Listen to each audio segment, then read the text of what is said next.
So yes, you're going to have kind of that natural osmosis going on between those compartments, right? But you're also going to have some other things that are playing against or playing with that balance. So you've got these compartments here, and who cares what they like, let's say they're pretty much even at this point. I don't know if that's even, I'm not counting. They're pretty much even. Yay, that's awesome. Inside of these kind of compartments, there are different pressures in the body that are working and are going to kind of work against this nice homeostatic balance that we have going on here.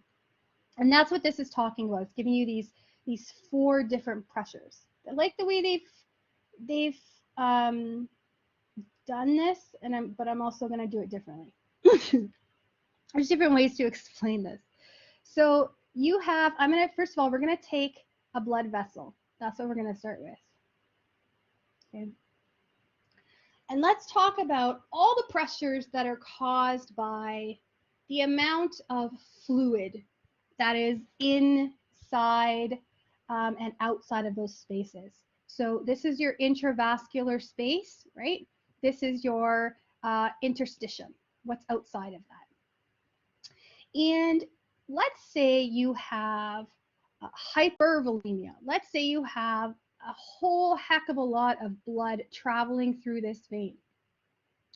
When you have that buildup of blood or buildup of fluids inside of the vascular space, it creates pressure. It creates a pressure that pushes against the walls, the outside walls of the vessel, right? This is called hydrostatic pressure. Hydrostatic, if you break it down, hydro meaning fluid, static meaning buildup, right? Static means something is staying still. Dynamic is something that is moving. So if we think hydrostatic, what does that mean? It's a buildup of fluid. So whenever you have a buildup of fluid, it's just natural. If you have a tube like this and you've got a normal amount of water flowing through it, everything's fine. But then suddenly you have this big giant buildup of fluid in it. It's going to start causing all this pressure against the walls. And eventually that's going to push that fluid out of the vessel and into the interstitial space like this. That again is called your hydrostatic pressure. Now, hydrostatic pressure can also work backwards. You can have,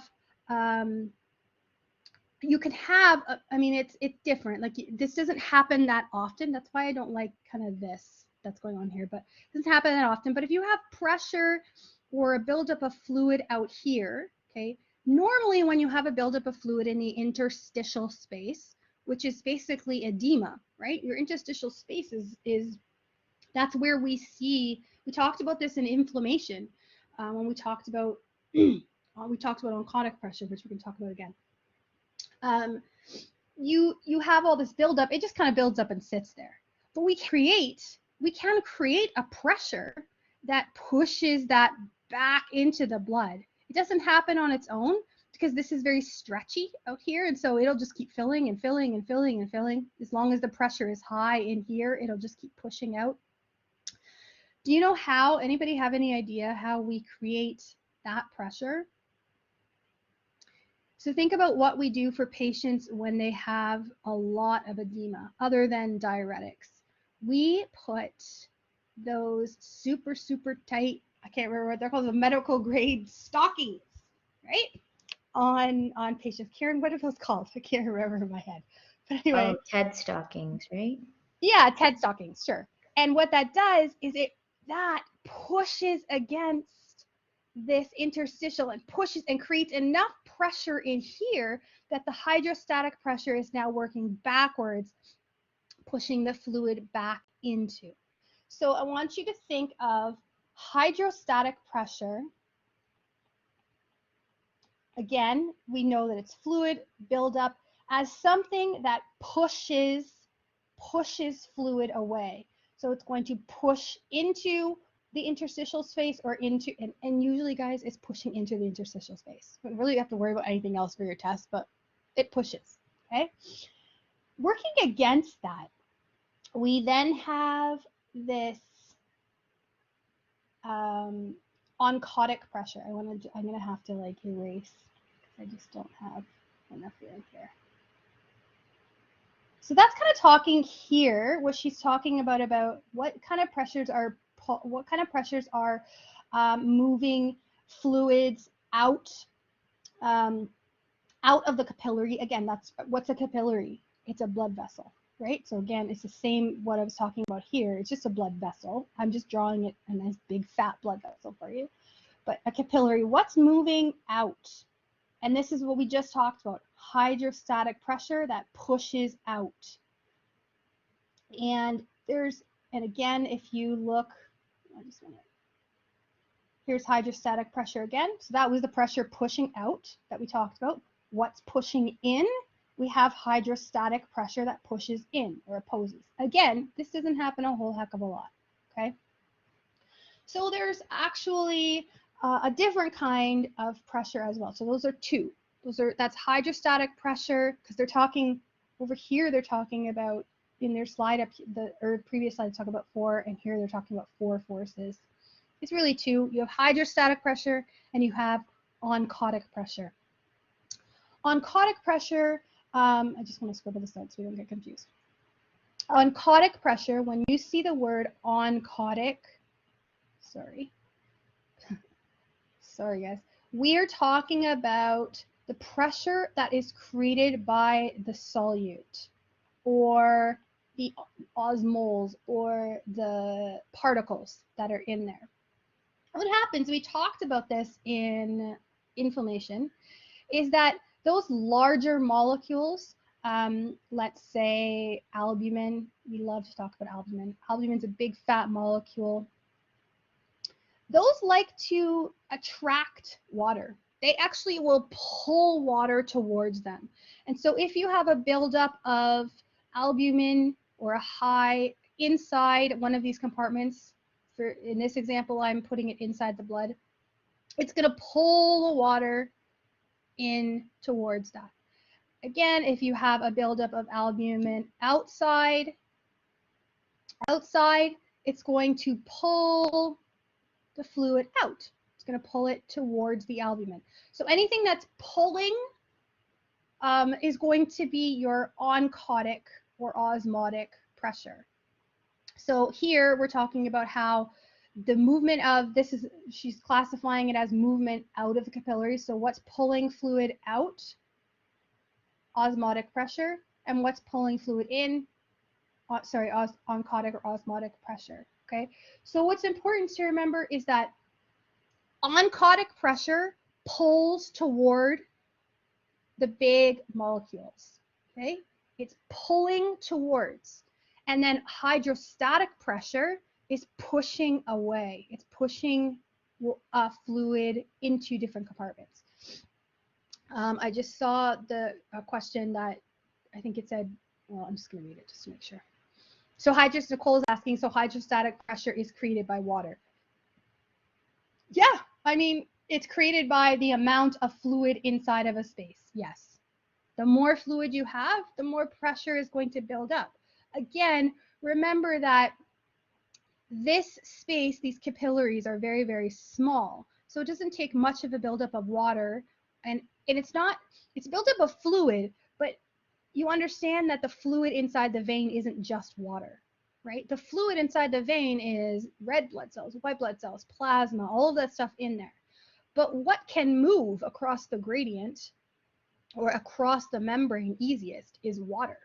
So when you create all of that pressure, it's like a sieve, or like if you imagine like a colander has teeny tiny little holes in it. What's going to move through those holes? The smallest molecules, and that's water in this case. So when you have that buildup of all of fluid that's inside of this, you have that buildup, you're pushing against the walls, it's going to squeeze through the smallest thing, which is water. It's going to push that water out into the interstitial space. And again, the opposite doesn't happen as often unless we're using like TED hose or something, because this, you've seen patients where you've had all this water build up outside, inside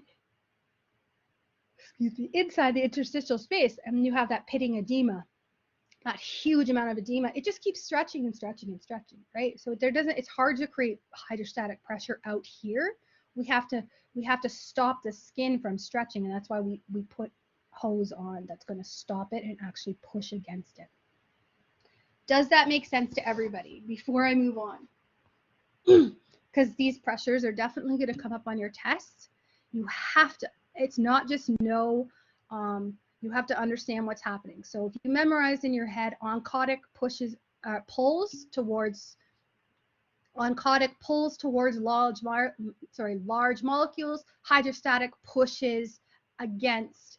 And when we're talking about that gradient, that membrane, whatever that membrane is that's separating those two units. So if it's inside the cell and outside the cell, whatever, we can either push against it or we can pull away from it. Pull away, right? So go over the interstitial oncotic pressure. So what I would do is, Lulu, instead of thinking about it as the way they've written it here, where you've got 4 different kinds of pressure. You've got interstitial, and the first word is, so hang on. I really needed that pen. Sorry, guys. So what really matters is, do you understand, Lulu, what oncotic pressure is? Or whatever, does anyone?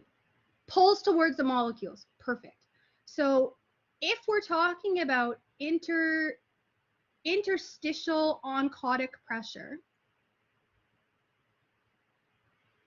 I just want to make sure I've got this right. Yeah. Where is see, I don't like this. This is just describing to you where the pressure is, where the buildup is. Here it's saying the capillary or hydrostatic pressure. The pressure is in the capillary. Here it's saying the pressure is in the interstitium. Again, here it's in the capillary, here it's in the interstitium. So if you understand what oncotic pressure is, you know it means we've got a bunch of, you know that pressure is in the interstitium because it's described it. So you've got a buildup in the interstitium. It's pulling out like this. Does that make sense? This word here, this interstitium and capillary, interstitium and capillary, they're just telling you where that pressure is. So here, just making sure, yes. So here we have oncotic pressure that's in the interstitium. Here we have hydrostatic pressure that's in the capillary. Yes, that's why I don't, yes, Lulu, you have it. That's why I don't love the way this slide is, because really it's 2 different forces. You have oncotic pressure and you have hydrostatic pressure. That's it. Those 2 things, hydrostatic and oncotic, but they can be either inside or outside of the capillary. And so they're going to here, I guess, call it something depending on where it is. And I understand why they're doing that, because it will help, help later. I don't, oh, sorry. I'm just gonna make this red, hang on. Okay, so does everybody understand that? You need to know oncotic is pulling towards the large molecules, oncotic, and that hydrostatic is pushing against, right? And this word here is just describing where that pressure is living. They are, yes. So what Kieran is saying is that they're opposing, so oncotic and hydrostatic pressure are opposing, meaning one pushes and one pulls. So if you have both hydrostatic and oncotic pressure inside here, right? One is going to push and one is going to pull. What happens? Nothing. You end up with no real movement, right? But if you have oncotic pressure outside and hydrostatic pressure inside, you've got fluid moving out because of the hydrostatic pressure that's pushing it out.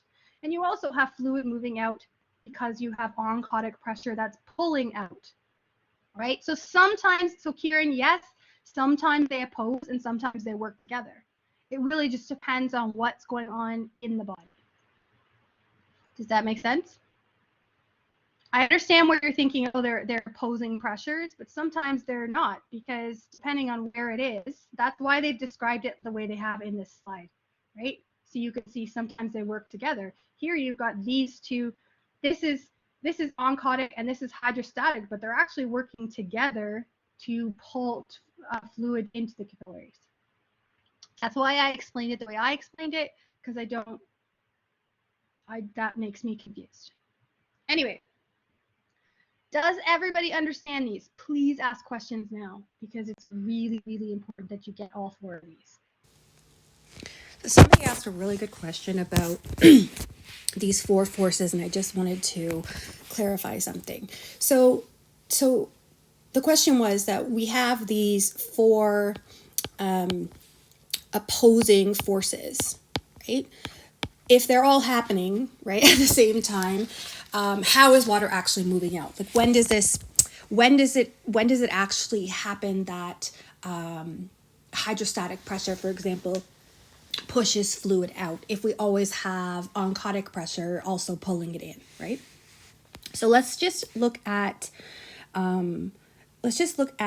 hydrostatic pressure. First of all, we've got, this is our capillary or our venule, whatever, and the hydrostatic pressure. Let's say we have so the pressure in here, everything's moving along nicely. The pressure inside the vein is normal. The pressure outside is normal. Everything is fine. There's no fluid going in and out.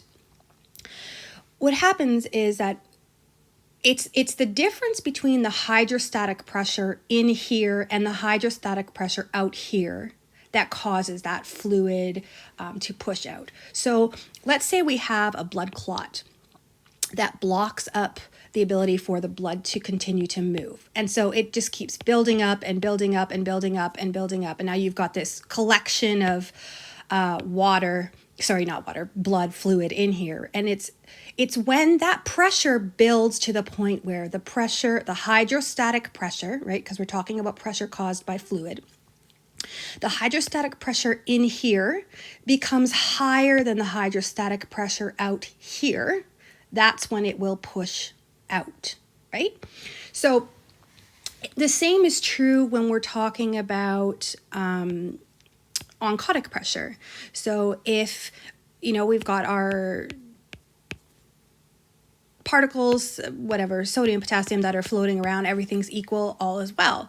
It's when we have a problem of more pressure on one side or more pressure in one compartment than the other. So if we end up with, for some reason, we have a buildup of albumin or what have you in interstitial space, the pressure out here, the oncotic pressure, because we're talking about pressure that's caused by these particles now, or the solute now, the pressure out here is now higher than the pressure in here.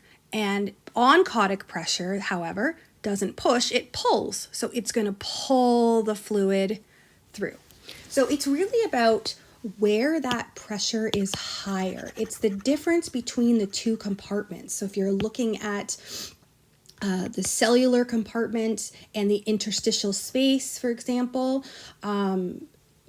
it's the difference between what's the hydrostatic pressure inside and the hydrostatic pressure outside. If it's higher inside, it's going to push out. If it's higher outside, it's going to push in.